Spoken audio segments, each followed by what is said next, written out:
Starting right now for the next few weeks, the timer has started on this Tesla standalone product and the price increase soon coming. We're gonna go over, is this feature worth buying and what you get in this video. As someone who has driven over 20,000 miles in my Model 3 rear wheel drive, it's been about 12 months of ownership of this amazing vehicle, and something I've used frequently is the autopilot. Well, if you go all into Tesla's full self-driving feature, where the car will drive itself, acknowledge stop signs, stoplights, pedestrians for you, the price is going up. So as somebody who has driven over 20,000 miles in my Model 3 rear wheel drive, I use autopilot all the time. But did you know there are 3 different levels of autopilot, and the most enhanced being full self-driving, where the car will acknowledge stop signs, pedestrians, street lights. But now the timer is ticking. Starting September 5th,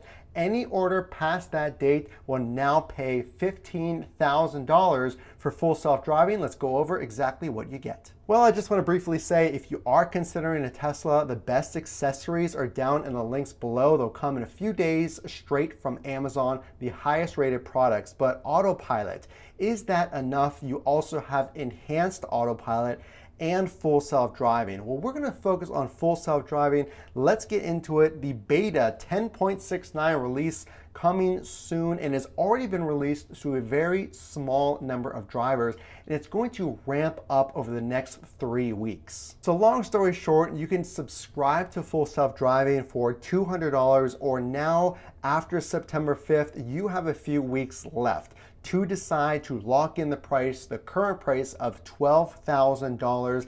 And just so you know, this is very, very important. A lot of people, there's been a lot of misinformation. I don't see a lot of channels talking about this.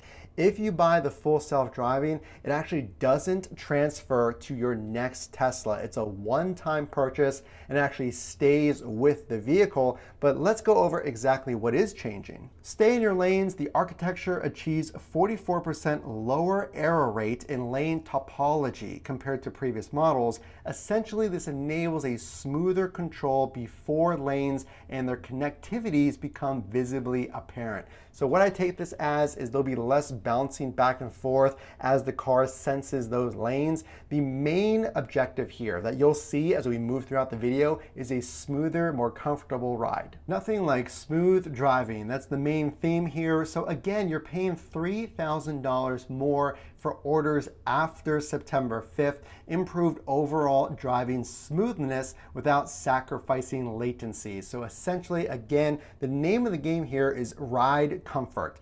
Increased smoothness for protected right turns by improving the associated traffic lights with slip lanes versus yield signs with slip lanes. So here's a really cool one: reduced false slowdowns near crosswalks.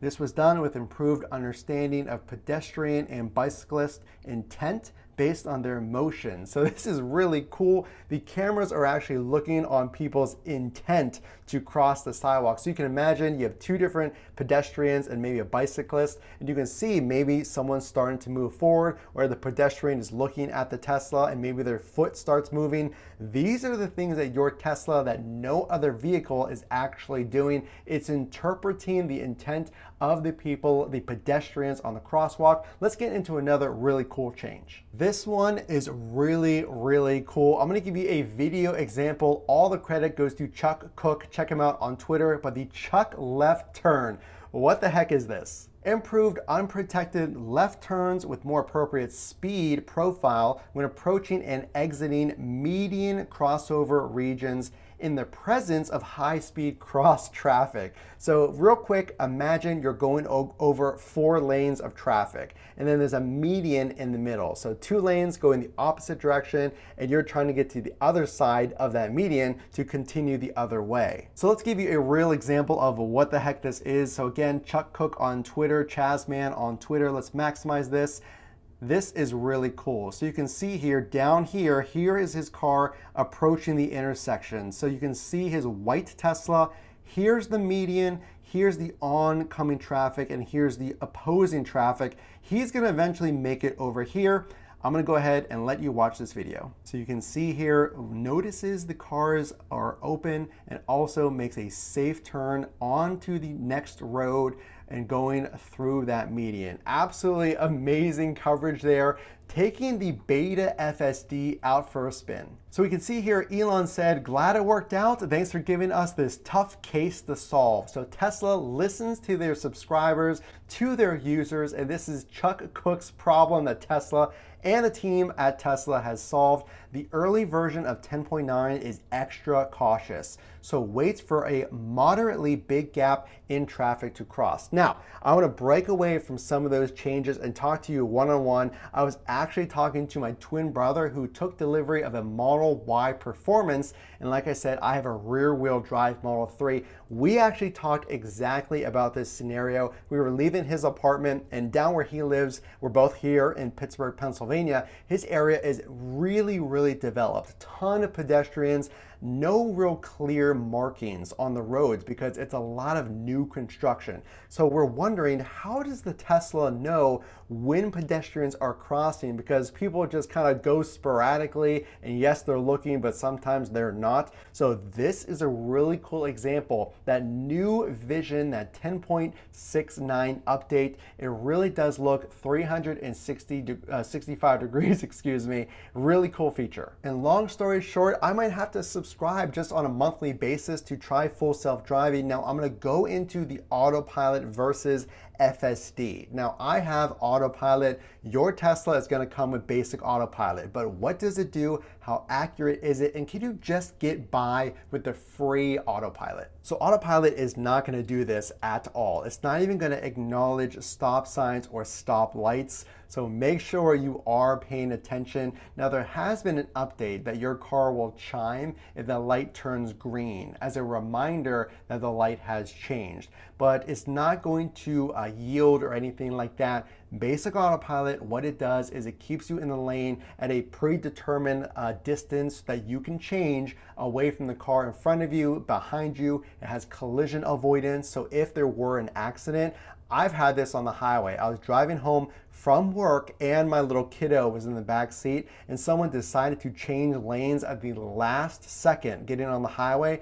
There was two cars in front of me. That car swerved to the left, slammed on its brakes. I don't know why people do this, and decided to not take the on-ramp. Well, the car in front of me slammed on their brakes before I even knew what was happening. The pedal of my Tesla was on the floor, and it's the weirdest feeling when you go to put your foot on the pedal and the pedal is already down. So the car avoids collisions, and I can guarantee you, if anything, it probably prevented a fender bender. The speeds that we're going, I really hope that no one would have been injured, but I am really glad we didn't have to find out. So that's basic autopilot. Let's get into full autopilot, the full self-driving. I'm gonna tell you if I think it's worth it. So here's what I would tell you. If you're planning on having your Tesla for the long term, this FSD is really highly valued. A lot of people are valuing full self-driving at $15,000 a year because you're going to have it each and every year. It's a one-time purchase.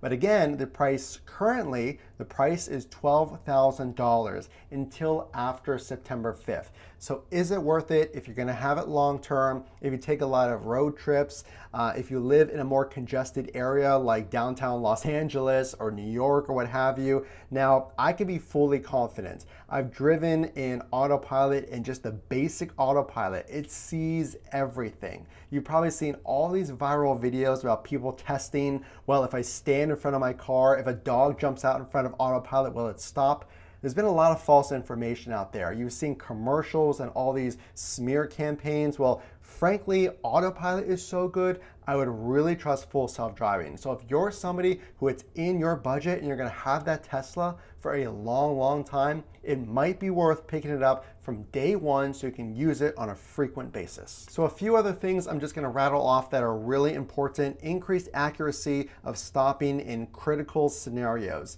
That's really important. So the most important thing about a Tesla is the safety. And yes, the acceleration, the style is amazing, but Teslas are the safest vehicles on the road. Let's get to the next one. increased accuracy merging onto the highway. Again, if you're thinking about buying FSD, if you travel on the highway all the time, you can trust that your Tesla is even safer than ever. Let's go on to the next point. This is huge. When I talk about safety, this could literally save you and your family's life, and no other technology does this.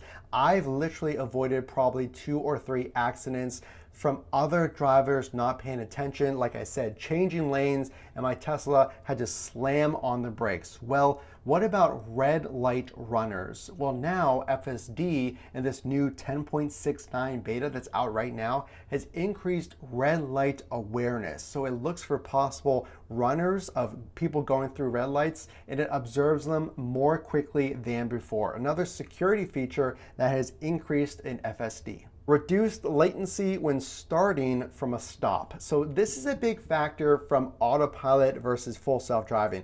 If you've driven in autopilot, there is some delay, some latency. When a car moves in front of you and then your autopilot kicks in, it's not really a normal amount of latency. Now, normal drivers, I would think, would accelerate a little more quickly or kind of stay a little closer to the vehicle. So it's saying that FSD has now decreased that latency from starting from behind a stopped vehicle. 2 last points, and then I'm going to give you my overall thoughts. There's now a decrease in false slowdowns. So if you have full self-driving, it'll more accurately predict when the car should slow down, approaching intersections, stop signs. And I can just say from autopilot, when it's approaching a stopped vehicle, because again, it does not acknowledge stop signs or stoplights. This is the basic free autopilot. It does take it a little more cautiously than I think I would as a driver. So now full self-driving does reduce the false slowdowns. So now, last point, there is intersection creeping. So much like some drivers would after they come to a complete stop at an intersection, you might creep a little forward to kind of let pedestrians or other vehicles know that you're about to merge. Well, now to mimic that motion even more accurately, Tesla has this intersection creeping. So it's good because full self-driving is supposed to replace human driving in a more safe manner. So if the car can mimic a human's way of driving, that is now included, this new feature of FSD. So long story short, I think FSD is absolutely worth it if you can spring for the $12,000 now and $15,000 after September 1st. It is very, very expensive. We're going to put that out there. It is very expensive, but if you're going to have the car for the long term and use it very frequently, you might want to consider it. I personally am going to stick with the autopilot for a normal daily driver. For me, and I do drive on the highway, I do drive in neighborhoods on occasion, it's been perfectly fine. You just have to be aware, obviously, the stop signs, the stoplights, things like that, merging onto the highways is not included. But I want to know what you think down in the comment section below, even if you don't agree on the price. Is full self-driving getting better? Are we seeing it become more accurate? Are we going to see less smear campaigns in the news about full self-driving and autopilots and accidents and a lot of misinformation? Put your opinions in the comment section below. And of course, the only way I know you like this content is to please drop a like and consider subscribing for all of these Tesla updates and more. Again, this is Matt from Frunk to Trunk. We will see you in the next video.